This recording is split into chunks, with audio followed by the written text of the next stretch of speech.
ஓம் ஓம் சாந்தி. சாந்தி. முழுமையான ஈஸ்வரிய ஆனந்தத்தினை அடைவதற்காக சித்தத்தினை அமைதிப்படுத்துவதும் ஒருமுகப்படுத்துவதும் மிகவும் அவசியமானதாகும். ஞானி ஆத்மாவாக ஆன பின்பும் ஒருவரது சித்தம் கொந்தளித்து கொண்டே சூடாக அமைதி இல்லாமல் ஒருமுகப்படாமல் இருக்குமானால் அவரை அரைகுறை ஞானி என்றுதான் கூற முடியும். அவர் வெறும் ஞானத்தை கேட்க மட்டுமே செய்திருக்கிறார். அதனை சிந்தனை செய்து வாழ்க்கையில் தாரணை செய்யவில்லை. நாம் அனைவரும் முழுமையான சத்திய ஞானத்தினால் நிறைந்த ஆத்மாக்களாவோம். அந்த ஞானத்தினை பயன்படுத்துவோம். பாபா நமக்கு மிக ஆழமான ஒவ்வொரு ஆத்மாவினுடைய பாகத்தை பற்றியும் டிராமாவை பற்றியும் ஞானத்தை வழங்கியிருக்கின்றார். நாம் நமது சித்தத்தினை அமைதிப்படுத்துவோம்.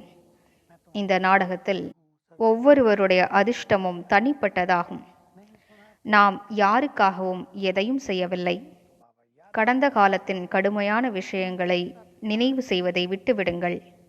என்ன நடந்து முடிந்து விட்டனவோ அவை மீண்டும் 5000 வருடங்கள் கழித்துதான் ரிப்பீட் ஆக போகின்றன. அதனை சிந்திப்பதை விட்டுவிட்டு முன்னேறுங்கள். மேலும் இனிமேல் என்ன நடக்கப் போகின்றனவோ அதற்காக நமது தரப்பில் என்னவெல்லாம் நன்றாக செய்ய முடியுமோ அதனை நன்றாக செய்வோம். கடுமையான உழைப்பு செய்வோம். ஏனென்றால் எதிர்காலம் என்பது தற்காலத்தின் பிரதிபலிப்பே ஆகும். ஆனாலும் சுயம் பகவான் இப்போது நம்மோடு இருக்கிறார். எனவே எதுவும் தீமை ஏற்பட முடியாது, அனைத்தும் நன்மையே ஏற்படும் என்ற நல்ல எண்ணங்களின் மூலமாக கவலையற்றவராக இருப்போம். சித்தத்தினை அமைதிப்படுத்துவோம். அனைவரும் ஆழமாக சிந்தித்து பார்ப்போம். என் மனம், எனது சித்தம் எங்கே அலைபாய்கின்றது? மாய தோற்றங்களின் பின்னாலா? கவலைகளின் பின்னாலா? உறவுகளின் பின்னாலா? கவனம் கொடுக்க வேண்டிய விஷயங்களின் பின்னாலா? வேலை விவகாரங்களின் பின்னாலா? சிந்தனை செய்து மனதினை அமைதிப்படுத்துவோம்.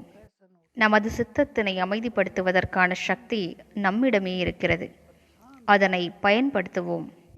ஏனென்றால் எந்தளவிற்கு நாம் அதிகமாக யோசிப்போமோ நமது உள்ளார்ந்த சக்திகள் அழிந்துவிடும். அவ்வாறு நமது சக்திகள் போகுமானால் யாருக்காக நாம் கவலைப்பட்டு கொண்டிருக்கிறோமோ அவர்களுக்கு எதுவும் நன்மை செய்ய முடியாது. கூடவே நமது எதிர்மறையான அதிர்வலைகளும் அவர்களுக்கு சென்று இன்னும் அவர்களை பலவீனமானவர்களாக ஆக்கிவிடும்.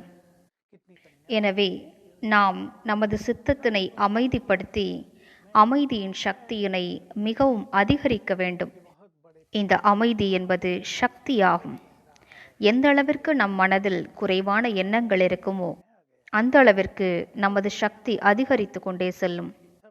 அந்த சக்தியானது இயற்கையினை தூய்மை செய்வதற்கு மிகுந்த உதவி புரியும். உலக சூழலை தூய்மையாக்குவதில் இது உதவி புரியும். விஞ்ஞானிகளுக்கும் இது நல்ல உதவி செய்யும். பல ஆராய்ச்சிகள் சத்யுகத்திற்கு தேவையான ஆராய்ச்சிகளை செய்வதற்காக அவர்களுக்கு உள்ளார்ந்த தூண்டுதல்கள் கிடைக்கப்பெறும். இது மிக ஆழமான விஷயமாகும். அமைதி சக்தியினால்தான் அறிவியல் வளர்கிறது. உயர்ந்த யோகி ஆத்மாக்களுடைய தூய அதிர்வலைகள் அறிவியல் அறிஞர்களுடைய சிந்தனைகளை தூண்டுகின்றன. நல்ல கண்டுபிடிப்புகளை உருவாக்குவதில் அவர்களுக்கு சக்தி வழங்குகின்றன. மேலும் திடீரென்று அவர்களது புத்தியில் அவர்களது ஆராய்ச்சிக்கு தேவையான விஷயம் தோன்றிவிடுகிறது. எனவே நாம் மிக உயர்ந்த காரியத்திற்கு பொறுப்பாக இருக்கின்றோம். நமது எண்ணங்களின் சக்தியினை ஒருமுகப்படுத்துவோம். ஞானி ஆத்மாக்களாகிய நாம், பகவானுடைய அன்பில் வளரக்கூடிய ஆத்மாக்களாகிய நாம், அப்படிப்பட்ட நாமே நமது சித்தத்தினை அமைதிப்படுத்த முடியவில்லை என்றால் உலகில் மாய தோற்றங்களின் பின்னாலும் இச்சைகளின் பின்னாலும் அலைபாயக்கூடிய மனிதர்களின் சித்தத்தின் நிலைமை என்னவாகும்? எனவே வாருங்கள், சித்தத்தினை அமைதிப்படுத்துவதற்காக நமது உயர்ந்த விவேகத்தினை பயன்படுத்துவோம். டிராமாவின் ஞானத்தினை மிக நன்றாக பயன்படுத்துவோம்.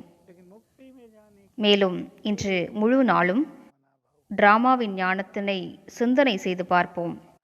இந்த உலக நாடகம் என்ற மிக அழகான விளையாட்டு நடந்து கொண்டிருக்கிறது.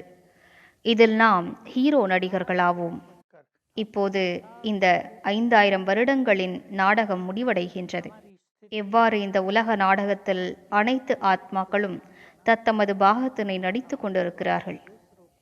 இப்போது அனைவரும் அனைத்தையும் விட்டுவிட்டு வீட்டிற்கு திரும்பிச் செல்ல வேண்டும். நான் ஆத்மா இந்த உடல் என்ற வேடத்தை கலைத்துவிட்டு இதிலிருந்து வெளியேறுகின்றேன். எனது தாமத்தை நோக்கி பறக்கின்றேன். பாபாவின் அருகாமையில் சென்றமர்கின்றேன்.